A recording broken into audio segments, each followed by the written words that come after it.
Allez, c'est parti. Donc pour cette recette, vous allez avoir besoin de 2 casseroles. Une qui va chauffer la crème, une qui va faire caraméliser le sucre. Donc là, je les ai mis en route. La crème va chauffer tout doucement. Là, j'ai une grosse quantité, donc ça va prendre un petit peu de temps quand même. Mais on aura le temps de faire caraméliser le sucre tranquillement. Donc on commence par une petite quantité. On n'hésite pas, on met plein pot. On utilisera une spatule toute simple. Pas au départ, parce que sinon on va faire masser le sucre. Donc on va tout simplement laisser le sucre caraméliser tout doucement tout seul. Et on va seulement remuer la casserole comme ça pour homogénéiser. Donc là on n'hésite pas, hein, on y va plein pot sur le caramel, sur le sucre. On surveille bien l'évolution parce que ça va très très vite le sucre.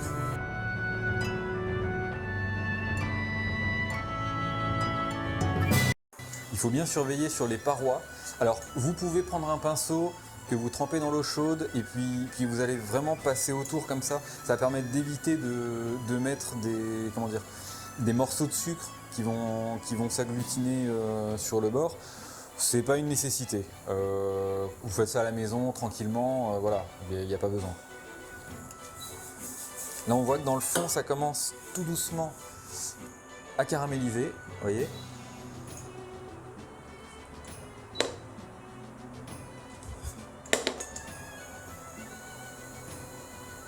Il faut savoir aussi que si vous avez envie d'aromatiser un petit peu votre caramel, si vous voulez faire un caramel à la vanille, un caramel au chocolat, etc., vous pouvez faire infuser ce que vous voulez dans la crème pendant qu'elle est en train de chauffer. Et une fois que c'est bien infusé, bien mélangé, vous pouvez le rajouter ensuite dans le sucre. Là, vous voyez, ça va très très vite. Ça a même failli commencer à brûler, ça fait une petite bulle. Donc voilà, surtout, il faut être vigilant à bien remuer. Si vous sentez que vous n'allez pas être à l'aise, surtout n'hésitez pas à baisser un petit peu le feu. Hein. Vous n'êtes pas obligé d'aller à fond. Vaut mieux prendre son temps et faire un bon caramel que de vouloir aller trop vite et tout cramer.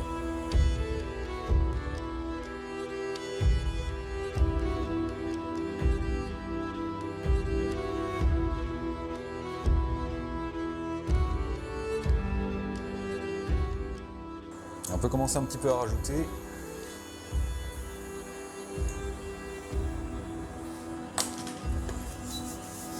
Là on mélange bien, vous allez voir que tout va se mélanger.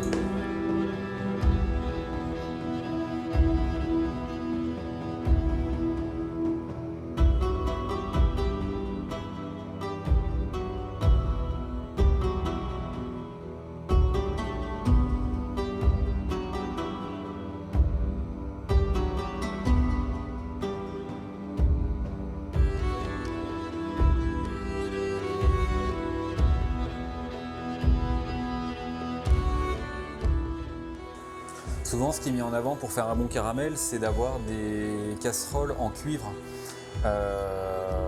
Après, honnêtement, le cuivre, en fait, l'avantage, c'est que ça va vraiment bien répartir la température partout.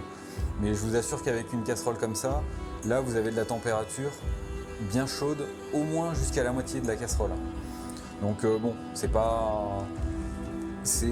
Les casseroles en cuivre, c'est plus un confort de travail, mais c'est pas ça qui va jouer sur la qualité de votre produit.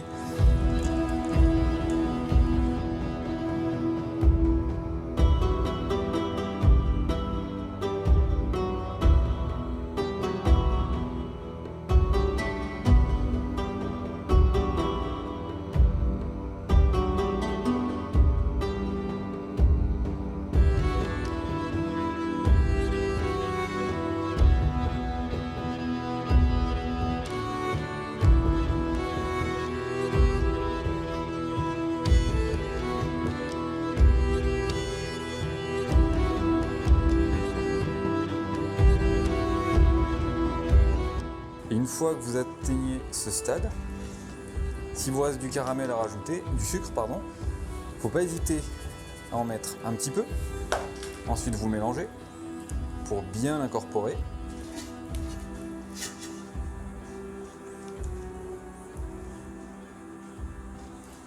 Et on voit sur les bords, sur les parois de la casserole, il y a du caramel qui se dépose un peu, qui sèche en refroidissant et qui durcit. Mais ça, c'est pas gênant, parce que ça se rattrape une fois qu'on a rajouté la crème, il n'y a pas de problème. Donc là, vous voyez, on mélange bien, on n'a pas cassé notre texture. Donc on peut rajouter encore du sucre, de nouveau on remélange. Il ne faut pas en rajouter trop à la fois, parce qu'après là, vous allez avoir des morceaux. Et après, les morceaux, donc quand ça commence vraiment à masser, c'est plus contraignant au niveau du travail, mais c'est pas ça qui va vous gâcher votre caramel au point de devoir le jeter ou j'en sais rien. Surtout ne faites pas ça, c'est pas parce que ça commence à masser qu'il faut jeter votre caramel.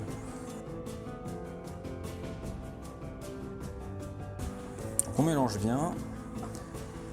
Tout en mélangeant, on surveille beaucoup le centre, parce que forcément le centre, c'est là où ça cuit le plus. Donc il faut éviter que ça crame. Ça va très très vite. Là, on est en plein dedans. On commence déjà à avoir une très belle couleur de caramel. Là, je mets le sucre qui me reste et je mélange. Je mélange, j'incorpore bien toute ma masse.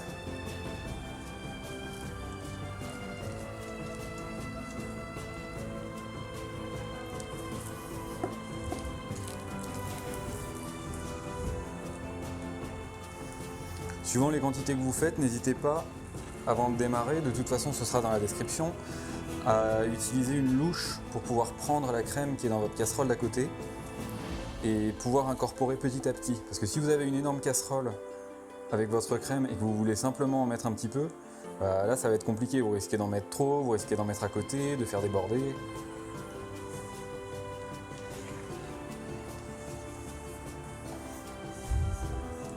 Voilà, une fois qu'on est à ce stade, donc là tout le sucre a été incorporé, vous voyez que là il n'est pas vraiment liquide encore, c'est un petit peu épais. Donc là, ce que vous pouvez faire, parce que ça chauffe quand même pas mal, vous pouvez baisser un tout petit peu le feu, juste pour pouvoir bien homogénéiser tranquillement, sans avoir peur de faire tout cramer.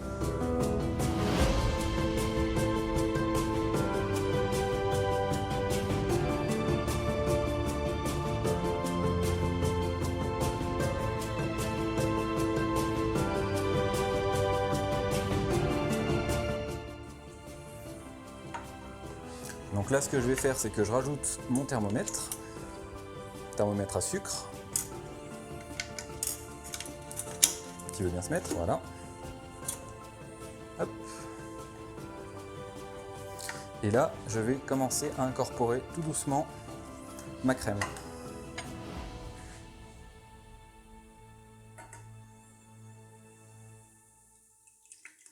Voilà, donc je commence avec une petite quantité comme ça.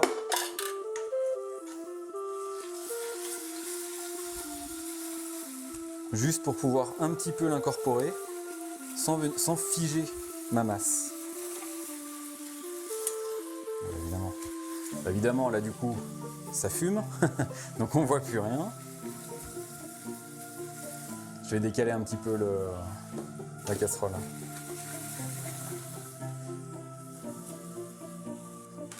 Une fois que ça a été rajouté, on peut continuer à rajouter de la crème. Donc là, je vais partir sur 2 louches complètes.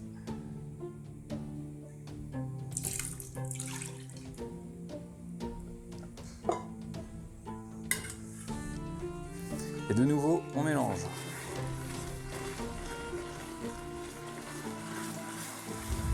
Donc là, il faut faire attention parce que c'est vraiment très très chaud. Ça dégage beaucoup de vapeur, donc mettez pas votre tête juste au-dessus. Faites attention à vos mains aussi. Donc là, j'avais éteint la casserole. On va pouvoir la rallumer, enfin le feu. On va pouvoir la rallumer. Là, je mets à feu moyen. Et de nouveau, je rajoute un peu de crème. Il faut vraiment le faire petit à petit.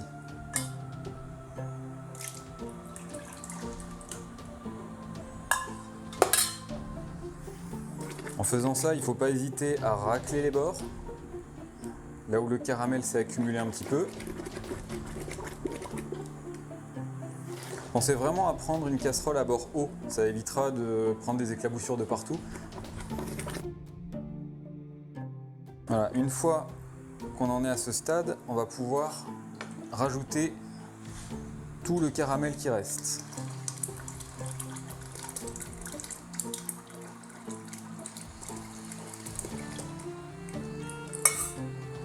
Et là, ce qui va être important, ça va vraiment être la température. Il faut vraiment gérer ça. Donc très important d'avoir un thermomètre. Là, on mélange bien, on incorpore bien toute la crème.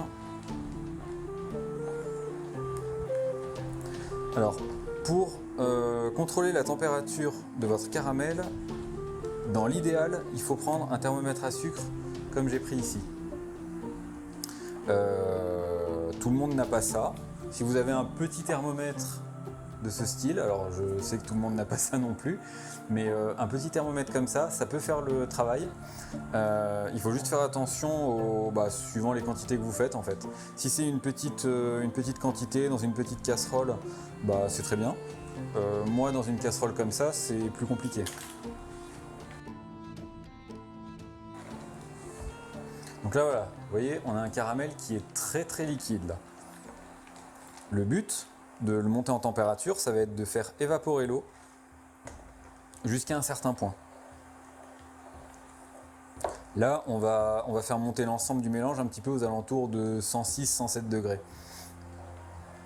En dessous, votre caramel il va être liquide, donc un peu comme là. Par contre, au-dessus, votre caramel, pour le coup, il sera plus ferme. Du coup, là ce qu'on a envie de faire, c'est un caramel qui va être à tartiner. Donc si on a quelque chose de plus ferme, c'est un petit peu plus compliqué quand même.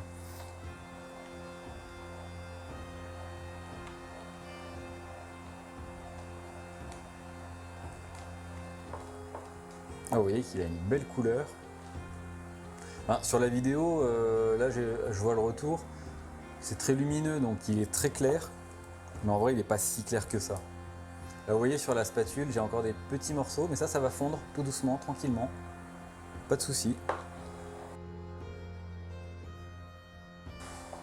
Alors pendant que ça cuit, je vais vous donner des petites infos sur le caramel. Donc le caramel, en fait, il se fait en 2 cuissons. La première cuisson, en fait, c'est la cuisson qui va permettre de donner le goût à votre caramel. C'est-à-dire que s'il n'est pas assez cuit, vous aurez un ressenti sucré qui va être un peu trop important, presque écœurant en fait. Et pour le coup, si vous le cuisez trop, là il va développer une amertume qui va être un peu désagréable lors de la dégustation. Parce que toutes les odeurs que le caramel il va prendre, il va les garder.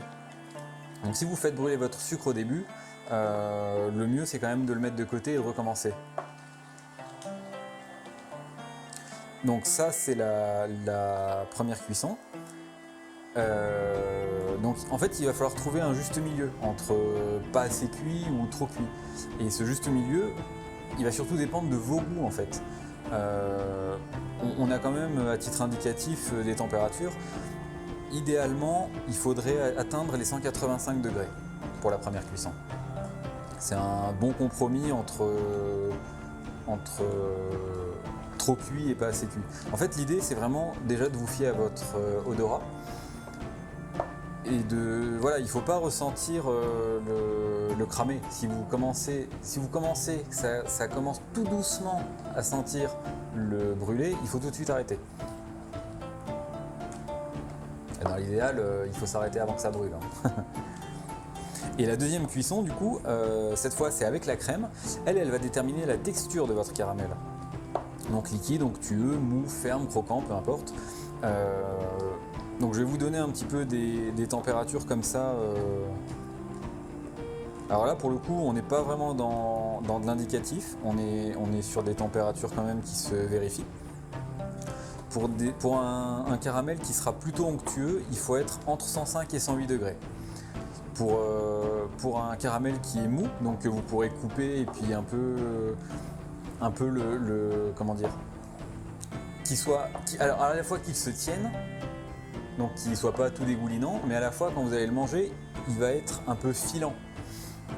Et à ce moment-là, il faut le cuire plus vers les 118 degrés à peu près, 117-118. Par contre, si vous voulez un caramel un peu croquant à laisser fondre dans votre bouche ou peu importe, ou même simplement pour pouvoir en faire des éclats, pour mettre, je sais pas moi, sur un gâteau en décoration, ou pour apporter une texture à un biscuit ou peu importe, à ce moment-là, il faut passer les 125 degrés.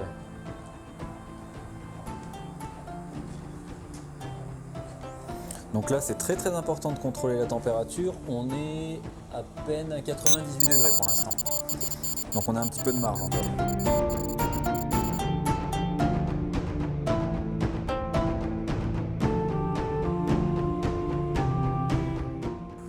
On va essayer de faire ça comme ça. C'est vrai que ça dégage quand même pas mal de vapeur, donc c'est pas forcément le bon plan de mettre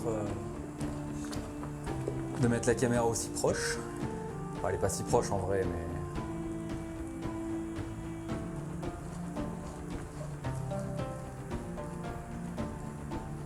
Donc là, vous voyez, j'utilise une spatule simple. Donc ça, c'est au début pour mélanger. Après, quand on va arriver sur la fin, on va plutôt partir sur une maryse qui va permettre de mieux racler les bords, le fond, etc.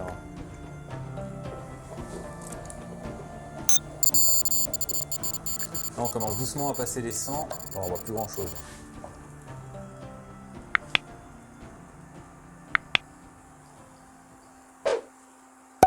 Je vais juste décaler un petit peu comme ça.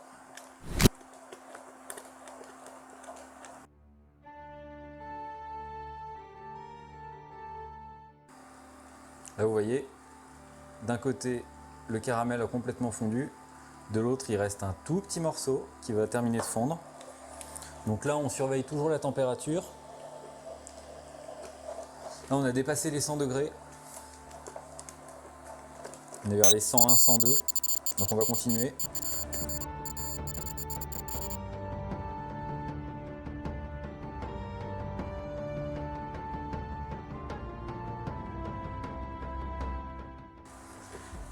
Donc là, on passe à la maryse. En température, on va être pas mal.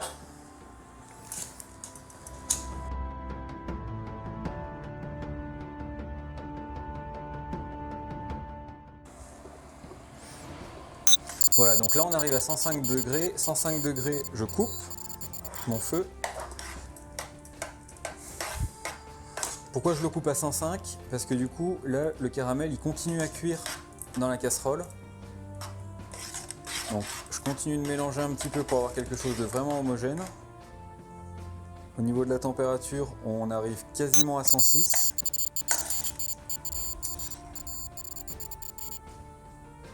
Donc voilà, moi j'aime bien m'arrêter vraiment un petit peu avant, histoire de prendre le temps du coup d'enlever mon thermomètre, de bien racler,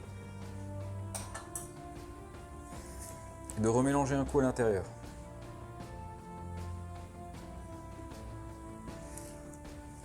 Donc là je sais qu'on est entre 106 et 107, ça va pas monter plus, hein, vous n'allez pas prendre 10 degrés non plus en le laissant comme ça. Donc là on va pouvoir le débarrasser dans le bol. Donc là il faut faire attention quand vous versez dans le bol, faut pas aller trop fort d'un coup parce que sinon ça va gicler dans tous les sens. Là le caramel il a une très belle couleur.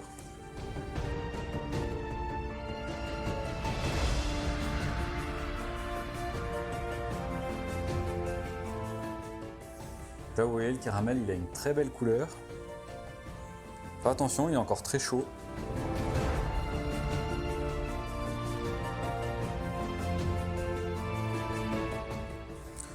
Nous dans la recette là on va pas rajouter de beurre, donc je vais mixer tout de suite. Je vais le mixer tant qu'il est chaud.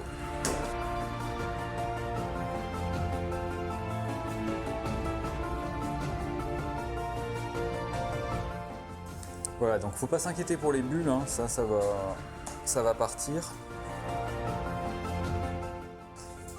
Donc ça c'est bon. Une fois que c'est fait, on va pouvoir rajouter la fleur de sel. Donc là on dirait qu'il y en a beaucoup. Mais rassurez-vous, c'est parce que j'ai fait une grosse quantité de caramel. Donc là on met tout. Et on mélange. Après, si vous le souhaitez, vous pouvez aussi laisser refroidir votre caramel après avoir mixé. Et une fois qu'il a refroidi et qu'il atteint à peu près la texture finale, donc quand il est à peu près vers les 20-25 degrés, vous pouvez rajouter à ce moment-là la fleur de sel si vous souhaitez. Vous allez comme ça la rajouter dans un milieu qui va être déjà un peu plus épais.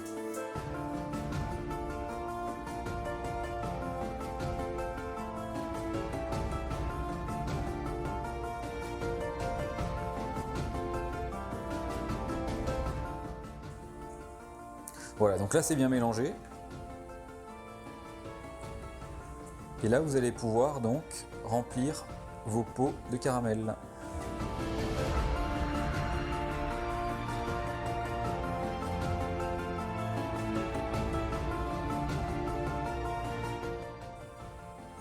Donc là on remplit les pots qui sont stérilisés bien évidemment. Une fois rempli, on va fermer avec les couvercles et on va retourner les pots. Et un caramel comme ça, vous avez une conservation facile de 2 mois. 2 mois à température ambiante, idéalement après ouverture, 2 semaines au frigo.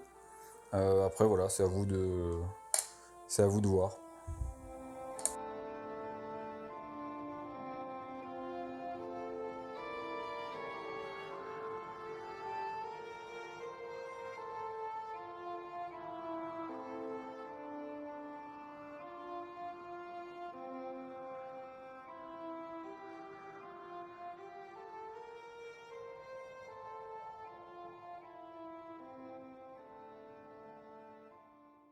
Voilà, donc c'est la fin de cette recette. J'espère que ça vous a plu, que vous avez appris des choses, ou en tout cas que ça vous a permis de voir qu'en fait le caramel c'était pas si compliqué. C'est un peu technique, mais avec un peu d'entraînement et en connaissant un petit peu les points critiques du caramel, on s'en sort plutôt pas mal. N'hésitez pas dans les commentaires du coup à me poser des questions si vous avez besoin de précision. N'hésitez pas à me dire si vous avez essayé cette recette, si vous avez réussi, si vous avez eu des ratés. On peut voir ensemble pourquoi ça a raté. N'hésitez pas à me poser des questions aussi par mail, par Messenger ou directement en commentaire. Si vous avez des questions par rapport à d'autres recettes, si vous avez des idées de recettes, si vous voulez que je vous montre quelque chose, voilà, n'hésitez pas. À bientôt!